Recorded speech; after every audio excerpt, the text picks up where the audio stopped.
How do I fix my computer speed? That is a question that many of us ask ourselves.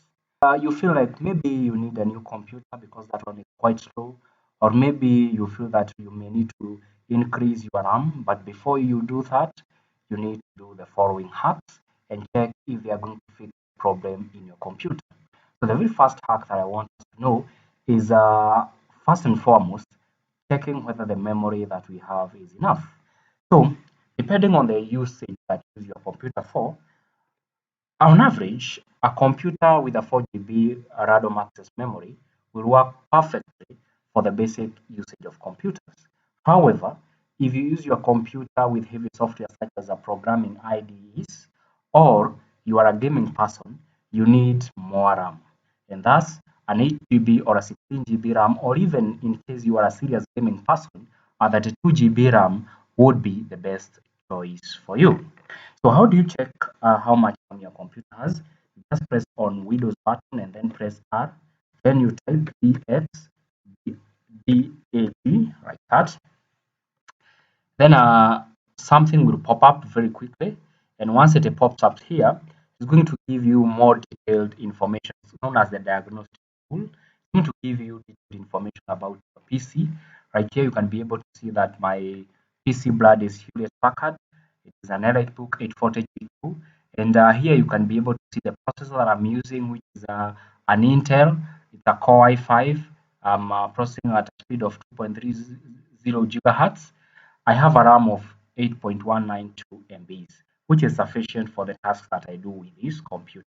So first and foremost, check how much RAM do you have in your computer. If you find that the RAM is not enough, then you need to open your computer and check if it has a slot for an additional RAM. If it doesn't have a slot, then you can consider removing the current RAM and putting in a bigger one. That's a very easy fix to do, and I'm going to create a video on that. Once you have done that particular hack, you can now close down. And once, if you're satisfied that the RAM is not a problem, then the problem must be cache data. Let us discuss first what is cache data. Let me write it here. Cache simply means that is data that is generated by the various applications that you are using, and the main purpose of this data is to help those applications to load fast the next time you try to use them. Now, this cache data, its main intention is usually very useful, but as it accumulates over time, it can make your computer be very slow. So you need to delete this cache data. So how do you delete it? Press Windows R again. Then once you have pressed Windows R, type temp, T-E-M-P, then you press enter. And the moment you press enter, some cache data will be displayed here. So just press Ctrl A to select all, and then you can please press delete. What you'll notice is that because there are some apps that you're using right now, some of the cache data may not be deleted, but the apps that are not currently open, their cache data will be deleted. So you just keep the ones that are currently in use, and you realize that it will skip the ones that are currently in use and delete all the others that are not currently in use. That is one set of cache data. We have several sets of cache data. So the next set that you need to do, so the remaining ones here are currently in use. The next set that you need to do is Windows R. Again, we are pressing Windows R. And then in this case, what we do is that we type modulus, TEMP modulus. Then we press enter. We have more cache data here. Now we delete this cache data. We press Ctrl A and then we press delete.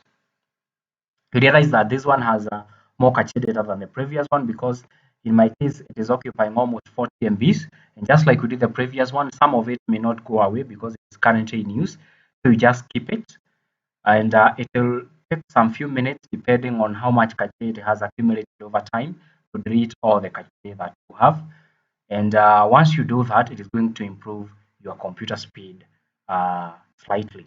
So if you find that eventually, even after doing this, your computer speed is not improving, then you definitely need to consider changing your random access memory. Or if you do not have the money to change your random access memory at that moment in time, you really need to consider offloading the computer some of the heavy software that it is using. If, for example, you're using some video editors or you are using some programming IDs that you feel you don't have the time, you can consider deleting them. If you have some games that you have installed in your computer, you can consider removing them. Thank you so much for watching this video. Please consider subscribing and sharing.